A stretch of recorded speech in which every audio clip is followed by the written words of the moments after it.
Hi there, Bonnie here, pouring some wisdom into your day, carrying on with my questions. Today's question I have not given a huge amount of thought to, so who knows the success and excellence of this video as I just process verbally with you here on YouTube. So my question is, which of my current values would change, sorry, not values, views. Let me start again. Which of my current views would change if the incentives were different? And I haven't given this particular question a lot of thought to prepare for a YouTube video, but I have been listening to podcasts that have been making me think about the incentives of systems because I have a worldview that people are basically good and they pretty much just want to be left alone with some autonomy to live their own life, make their own choices, and feel like they can leave the world a better place for the next generation. Like just broad strokes, that's kind of my basic worldview. And when I have that worldview, when I look at people who are making choices that I would categorize as bad or hurtful to other people or harmful or like whatever negative choices that they're making, I want to look at the why they've done that. Like, what is their story that has led them up to behaving that way so that I can understand why they would have made that decision.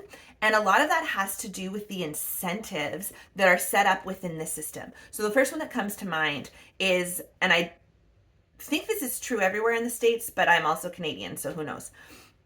But the way that the teachers are rewarded in some schools in the States is based on their students' scores in standardized tests. And so the better your students perform, the more you get a financial incentive. Not personally, probably, like I don't think it's like a bonus system for the teachers, but the school gets more funding based on if they're producing high quality students or intelligent students or students who perform well on tests. And when you have an incentive structure like that, that incentivizes terrible things, in my opinion. Incentivizes teacher cheating, for one. So they did some studies where they saw that teachers would change answers on their students' tests to have them perform higher. It also incentivizes teaching the students only what's necessary to pass the standardized test.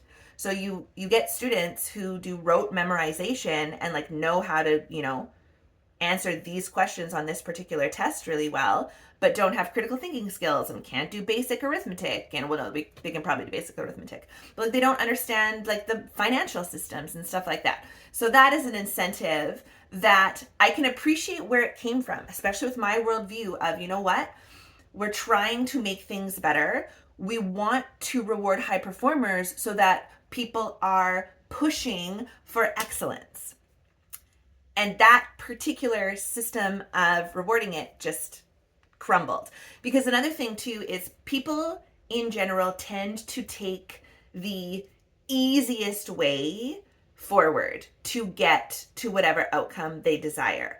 And so if you have a system where it's like relatively easy to cheat, people will probably do that. There was another one, oh my gosh, this one has stuck with me for a really long time.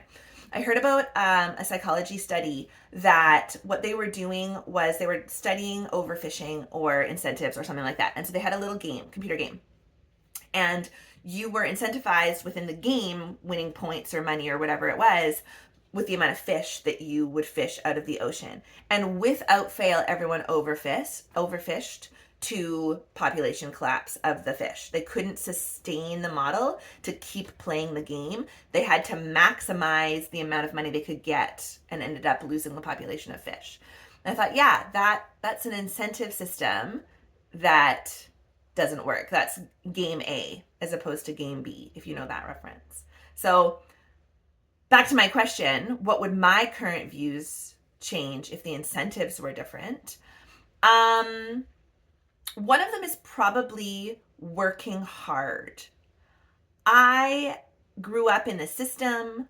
I'm a product of the system. I know how to work hard for other people.